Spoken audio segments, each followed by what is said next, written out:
Cost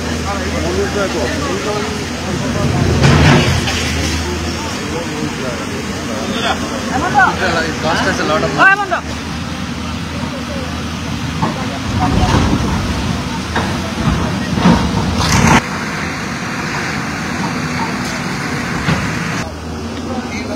গোটেই অঞ্চলটো উচ্ছেদ কৰি তাত ডাঙৰকৈ ৰিটেনশ্যন টেংক বা জলাশয় বনোৱাটো আমাৰ লক্ষ্য আছিল আৰু যেতিয়া সাধাৰণ মানুহৰ মানে বিভিন্ন মানুহৰ ঘৰ ইত্যাদি মানে বেদখল কৰি থকা কিছু ঘৰ উচ্ছেদ পাইছে বিভিন্ন সময়ত এই কথাটো আহিছিল যে জিঞ্জাৰ কেতিয়া উচ্ছেদ হ'ব অকেডি কেতিয়া উচ্ছেদ হ'ব এই ধৰণৰ কথাবিলাক আহিছিল মই এটা কথা কওঁ যে অকেডিক ঠিক উচ্ছেদ বুলি নকওঁ অকেডি আমাৰ লগত সহযোগ কৰিছে আমি তেখেতসকলক বিচাৰিছিলোঁ যে এই জেগাটো যেহেতু জলাশয়টো বঢ়াবৰ কাৰণে ইয়াত প্ৰয়োজন আছে তেখেতসকলৰ সহমত সাপেক্ষে তেখেতসকলক আমি এটা বেলেগ জেগালৈ শিফ্ট কৰি দিয়াৰ সুবিধা দিছোঁ আৰু সেইমতে তেখেতে সহযোগ কৰিছে আমি এতিয়া অকেডি আজি অমীয় কুমাৰ দাস ইনষ্টিটিউটখন আজিৰ পৰা এই উচ্ছেদৰ কাম বা ভঙা কামটো আৰম্ভ কৰিছোঁ আৰু এইখিনি পিছতে আমি অহা 30 তাৰিখে কোঅপাৰেটিভ ইনষ্টিটিউটখন আমি অহা 30 তাৰিখে কৰিম অহা মাহত IHM প্লেন ৰাখিছোঁ যে IHMখন কৰিব পাৰি নেকি তাৰপিছত টেনিছ কোৰ্ট থাকিব জিঞ্জাৰ থাকিব ইয়াত গোটেইকেইটা অনুষ্ঠানে যি ধৰণে আছে তেওঁলোকক যি সুবিধা দিব লাগে চৰকাৰৰ পৰা এইখিনি কৰি আছোঁ কৰি আমি এই গোটেইখিনি জেগা উচ্ছেদ কৰিম আৰু আমাৰ লক্ষ্যটো যে এই কেইদিনৰ ভিতৰত এই বানপানীৰ আগে আগে আমি এই গোটেইখিনি উচ্ছেদ কৰাৰ পিছতে অহা খৰালি ৱৰ্কিং ছিজনটোত আমি শিলহাকটো খান্দিবলৈ ব্যৱস্থা কৰিম অহা ৱৰ্কিং ছিজনত যদি শিলহাকৰ যিখিনি ঠাই আমি উচ্ছেদ কৰিলোঁ ইনক্লুডিং এই ঠাই গোটেইখিনি লৈ আমি গোটেই শিলহাকটো বহলকৈ খান্দিবলৈ চেষ্টা কৰিম যিটো শিলহাক যদি আমি ভবামতে খান্দি উলিয়াব পাৰোঁ তেতিয়াহ'লে গুৱাহাটীৰ এটা মেজৰ পানী ইয়ালৈ আহি ইয়াত ষ্ট'ৰেজ হ'ব আৰু ইয়াৰ পৰা আমি বঢ়িয়াকৈ ব্ৰহ্মপুত্ৰত ওলাই দিব পাৰিম আজি যিটো বানপানীৰ সমস্যা আমি দেখি আছোঁ এই সমস্যাটো বহু পৰিমাণে লাঘৱ কৰিবলৈ সক্ষম হ'ব আৰু এইটো আমাৰ কাৰণে বহুদিনীয়া পৰিকল্পনা আছিল সকলোৱে ভাবি আছিল যে এই ইনষ্টিটিউটবিলাক এইবিলাক কেনেকৈ উঠাই দিয়া হ'ব বা জিঞ্জাৰ হোটেল কেনেকৈ ভাঙিব এই কথাবিলাক ভাবি আছিল এতিয়া আমি এইবিলাক কামো বাস্তৱ কৰাৰ চেষ্টা কৰিছোঁ তেখেতসকলৰ বেছিভাগৰে আমাৰ যি মতে লিষ্ট তেওঁলোকে বনাই দিছিল সেইবিলাক ক্ষতিপূৰণ পাইছে ক্ষতিপূৰণ পোৱাৰ পিছতো কেতিয়াবা লিষ্টত এই নামটো ৰৈ গ'ল অমুকটো হ'ল এনেকুৱা কেইটামান কথা চলি আছে যিখিনি আমাৰ GMDয়ে ভেৰিফাই কৰি আছে যে জেনুইনিটি কিমান হয় যিসকল তাত আগতে লিষ্ট বনোৱা আছে তেওঁলোকক আমি তেওঁলোকৰ কম্পেনচেশ্যনখিনি দিয়া হৈছে তাৰ মাজত কিছুমান মানুহ জেনুইনো হ'ব পাৰে মই নকওঁ যে জেনুইন নহয় কিন্তু সেই সময়ত সেই মানুহখিনিৰ নাম নাছিলে পিছত যেতিয়া নাম সোমাইছে তেতিয়া অকণমান ইয়াৰ জেনুইনিটি চাব লগা হৈছে মই ভাবোঁ যে জেনুইন হ'লেতো তেওঁলোকে পাব আৰু তাৰ ব্যৱস্থাও ইতিমধ্যে GMDয়ে মোক জনাইছিল যে কিছু জেনুইন মানুহ আছে গতিকে মই সেই ব্যৱস্থাটো কৰিছোঁ তেখেতসকলৰ লগত আগতেও মই কেইদিনমান আগত কথা পাতিছোঁ আলোচনা মানে কি তেখেতসকলৰতো আলোচনা কৰিয়ে কাম কৰা হৈছিল আৰু তেখেতসকলক প্ৰাপ্য ক্ষতিপূৰণ এতিয়া ক্ষতিপূৰণ এনেকুৱা যে কোনোবাই বহুত বেছি বিচাৰিব সিমান নাপাব পাৰে কিন্তু চৰকাৰী নিয়ম মাফিক যি দিব পাৰে সেই ক্ষতিপূৰণো দিয়া হৈছে এতিয়া তাৰ কিছুমানে পোৱা নাই বুলি তেখেতসকলে মোক কেইদিনমান আগত কৈছিলে মই লগে লগে GMDয়ে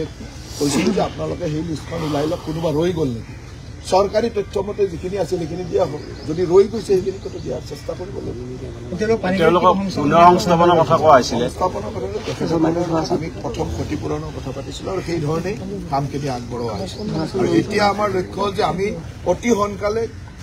বানমুক্ত গুৱাহাটী কৰিবৰ কাৰণে এই যিখিনি কাম অকেডিয়ে হওক জিঞ্জাৰে হওক এইখিনি কাম কৰাৰ আমি মেইন লক্ষ্যত আছোঁ এই কামখিনি আমি কৰিছোঁ সকলো বস্তুৰ এটা প্ৰক্ৰিয়া থাকে যেনেকৈ অকেডিটো আপোনালোকে ভাবিছিল যে ভাঙিব পাৰিব জানো আজিতো অকেডি ভাঙিলোঁ আৰু মই আজিয়ে কৈ থৈছোঁ যে অহা 30 তাৰিখে কোঅপাৰেটিভ ইনষ্টিটিউটখন আমি ভাঙিম অহা 30 তাৰিখে আৰু অহা মাহত এটা দুটা কিবা ভঙা যাব মেবি IHMও হ'ব পাৰে য'ত আমাৰ সুবিধা হৈছে IHM ভাঙিব লগা আছে টেনিছ কোৰ্টখন ভাঙিব লগা আছে জিঞ্জাৰ ভাঙিব লগা আছে গোটেইখিনি বেচ বাই বেচ এটা এটা দিন চলি গৈ থাকিব আৰু আজিৰে পৰা এই ধৰণৰ মানে ভঙা যেটো কাম ক্লিয়াৰ কৰা কামটো আৰম্ভ এই আটাইকেইটা অনুষ্ঠানত ভূমি দিয়া হ'ব নেকি নে তেখেতক কেনেকৈ চুক্তি আছে আটাইকেইটা অনুষ্ঠানত আমি বিভিন্ন ধৰণৰ ব্যৱস্থা কৰি দিছোঁ অকেডিক আমি এটা জেগা দিছোঁ তাত এতিয়া তেওঁলোকে ইনষ্টিটিউটটো চলাব কোঅপাৰেটিভ ইনষ্টিটিউটক জেগা দিছোঁ কাৰণ এইবিলাকতো সামাজিক অনুষ্ঠান তাততো পঢ়া শুনা কৰি আছে ৰিচাৰ্চ কৰি আছে তেওঁলোকৰো সুবিধা হোৱাকৈ তেওঁলোকৰ সন্মতি সাপেক্ষে আমি বেলেগ বেলেগ জেগালৈ লৈ গৈছোঁ IHMৰ তেনেকুৱা কথা চলি আছে জিঞ্জাৰৰ তেওঁলোকৰ ক্ষতিপূৰণটো বিচাৰি আছে এই গোটেই ব্যৱস্থাটো আমি তেওঁলোকৰ লগত সন্মতি সাপেক্ষে কথা পাতি আগবঢ়াই লৈ গৈ আছো আৰু চৰকাৰী নিয়মৰ মাজেৰে যাক যিখিনি কৰি দিব পাৰে সেইটো কৰি দিছো উচ্ছেদৰ বাবে কিমানটা স্থান আছে এতিয়া উচ্ছেদৰ কাৰণে এই যিখিনি ঠাই মুখ্যতঃ এই যিকেইখন ইনষ্টিটিউটৰ নাম মই ক'লো এই 5টা স্থান মুখ্যতঃ এই স্থানকেইটা উচ্ছেদ কৰাৰ পিছতে আমি অহা খৰালি টাইমটো আমাৰ হ'ব যে শিলহাকখন কেনেকৈ বহল কৰিব পাৰোঁ ডাঙৰ কৰিব পাৰোঁ খান্দি ওলাই দিয়ে শিলহাকৰ যিখিনি ঠাই উচ্ছেদ কৰা হ'লে গোটেই মাটিটো খান্দি ইয়াৰ পৰা ওলাই দি যাতে শিলহাকৰ জলাশয়টো ডাঙৰ কৰিব পাৰোঁ শিলহাকৰ জলাশয় ডাঙৰ হোৱাৰ লগে লগে গুৱাহাটীৰ পানীটো শিলহাকলৈ আহে আৰু এই শিলহাকত তাত পানীৰ ৰিটেনশ্যন কেপাচিটিটো বাঢ়ি যাব আৰু তেতিয়া আমি সময় সাপেক্ষে ব্ৰহ্মপুত্ৰৰ পানী বাঢ়ি গ'লেও ইয়াত যেতিয়া কেপাচিটি বাঢ়ি যাব তাত পানীটো ৰৈ থাকিব আৰু ব্ৰহ্মপুত্ৰৰ পানী কমাৰ লগে লগে আমি পানীটো ওলাই দিম আৰু পানী নকমিলেও পাম্প কৰি ওলাই দিম এই ধৰণৰ ব্যৱস্থা এটা থাকিব যিয়ে বানপানীৰ যিটো কৃত্ৰিম বানপানীৰ সমস্যা মানে 100% মই নকওঁ বহুখিনি লাঘৱ কৰিব বুলি আশা কৰিব এই প্ৰক্ৰিয়াটো চাওক এই খৰালি টাইম পোৱালৈকে বাৰিষাৰ সময়ৰ ভিতৰত আমাৰ লক্ষ্য যে এইখিনি মানে এইখিনি উঠাই দিয়াটো ভাঙি দিয়াটো অহা খৰালিত আমি খান্দিবলৈ চেষ্টা কৰিম আৰু ইমান ডাঙৰ এৰিয়া এটা খৰালিতে খান্দি শেষ কৰিব পাৰিম নে নোৱাৰিম নাজানো কিন্তু অহা খৰালিৰ পৰা আমাৰ খান্দা আৰম্ভ হ'ব তাতো 4-5 পাতল মিনিমাম 5-6 মাহ লাগিব যদি এইটো খৰালিতে শেষ কৰিব পাৰোঁ অহা বাৰিষালৈ বহুত সকাহ পাম যদি এইটো খৰালিত শেষ কৰিব নোৱাৰোঁ অহা বাৰিষাত অকণমান কষ্ট হ'ব তাৰ পিছৰ খৰালিত খান্দিব লাগিব এতিয়া একেদিনাই ইমানটো ক'বলৈ দিগদাৰ যেনেকৈ এইকেইখন উঠাই নিয়া বা এইকেইখন ভাঙি দিয়াৰ কাৰণে আমি বহুদিন আগতে পৰিকল্পনা কৰিছোঁ কিন্তু নিয়ম মতে যাব লাগিব তেওঁলোকক শ্বিফটিং কৰাৰ সুবিধা দিব লাগিব আইনগতভাৱে তেওঁলোকক দিব লগা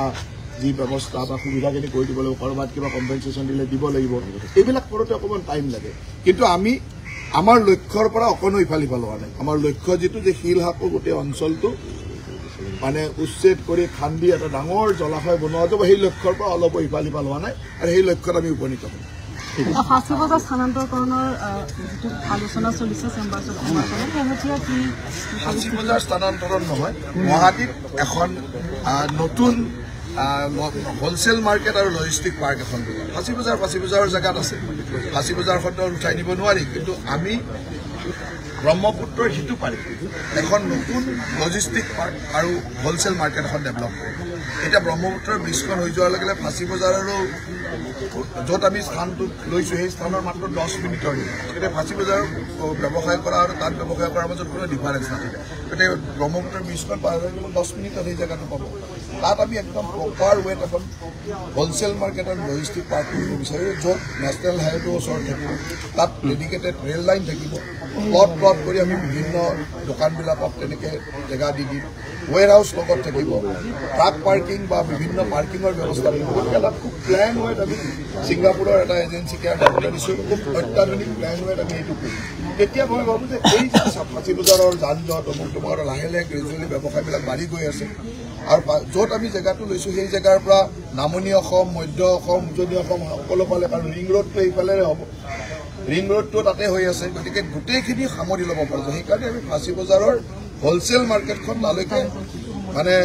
যিসকলে নিব বিচাৰে লৈ যাব পাৰিব আমি তাত বঢ়িয়াকৈ এটা ডেভেলপ কৰি আছোঁ লজিষ্টিক পাৰ্ক এখন ডেভেলপ যিখিনি থাকি যাব বিচাৰিব তেওঁলোকে ইয়াততো কোনে থাকিব তেওঁলোকে নিজে সন্মতি দিছে আজি যেতিয়া মই দুদিন আগত যেতিয়া কথা পাতিছোঁ তেওঁলোকে কৈছে খুব ভাল প্লেন কৰিছে আপোনালোকে তালৈকে নিলে আমি তালৈকে নিজে যাম কাৰণ তেওঁলোকেও ইয়াত কষ্টত আছে তেওঁলোকে ইয়াত ব্যৱসায় কৰিছে গুদাম আছে হয়তো লখৰাত গুদাম আছে ক'ৰবাত একেলগে গুদাম নাই একেলগে ব্যৱসায় কৰিবলৈ মানুহ আধা ইয়াত ব্যৱসায় কৰিব আধা তাত ব্যৱসায় কৰিব লাগে গতিকে গোটেইখিনি একেলগে ইণ্টিগ্ৰেটেড দিব তেওঁলোকে যাবই বিচাৰি আছে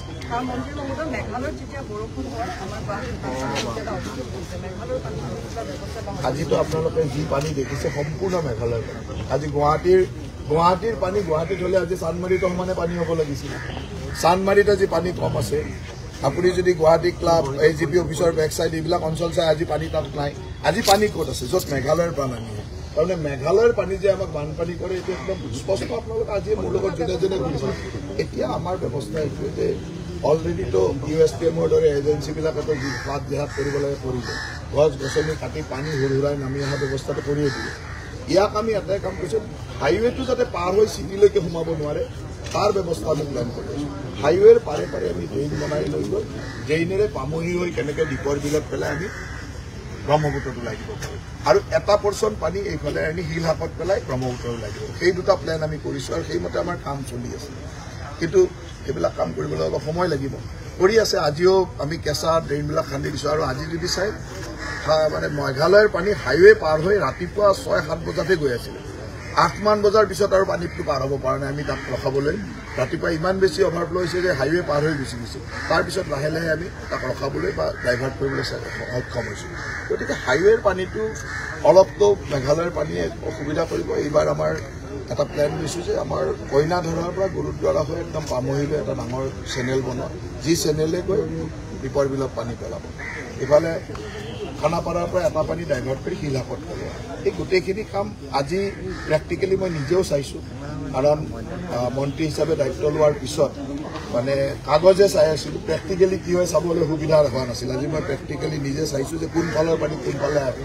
ক'ত আমি চিল ট্ৰেপ লগাইছোঁ। আজি খানাপাৰাৰ 3টাকৈ চিল ট্ৰেপ লগোৱা আছে, তাৰ 2টালৈকে মই নিজে গৈ চাই আহিছোঁ। আজি গৈ এতিয়া মই নতুনকৈ দেখিছোঁ যে বতাহগুলিৰ বেক চাইডৰ পৰা আৰু এটা পানী সোঁত আহি পেলাই ইয়াত মিলিছে, যিটো পানী আগতে আমি প্লেন কৰা নাছিলোঁ। তেনেকৈ ফিল্ডত নামিলে কিছুমান কথা গম পায়। সেইকাৰণে মই আজি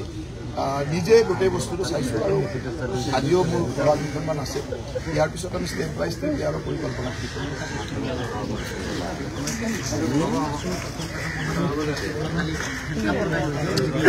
ইয়াৰ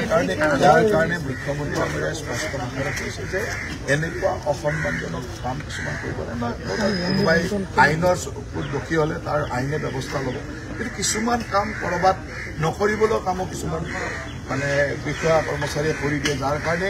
আমাকো মানুহে ভুলে। মুখ্যমন্ত্ৰী ডাঙৰীয়ে স্পষ্ট ভাষাৰে নিৰ্দেশ দিছে যে কোনো কাৰণত হেণ্ডকাপ লগাব নোৱাৰিব। ঠিক আছে, মানুহৰ ক'ত ভুল হ'ল এই কথাটো চাব লাগিব। মই আশা ৰাখোঁ যে ভৱিষ্যতে যিসকলে এনেকুৱা ভুল কৰিছে এনেকুৱা ভুল নকৰিলে ভাল। কাৰণ মানুহৰ চেণ্টিমেণ্টটো কেতিয়াও হেৰি কৰিব নালাগে, সেইটো ৰেচপেক্ট হ'ব লাগিব।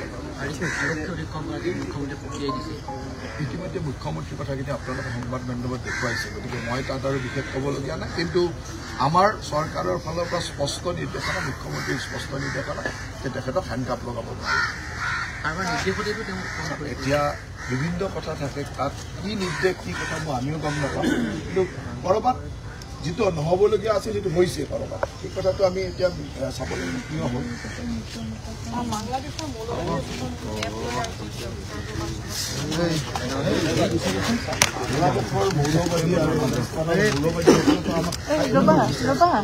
এইটো তৈয়াৰ কৰা নহয়, সিহঁতে কামে আগবঢ়াই আছে।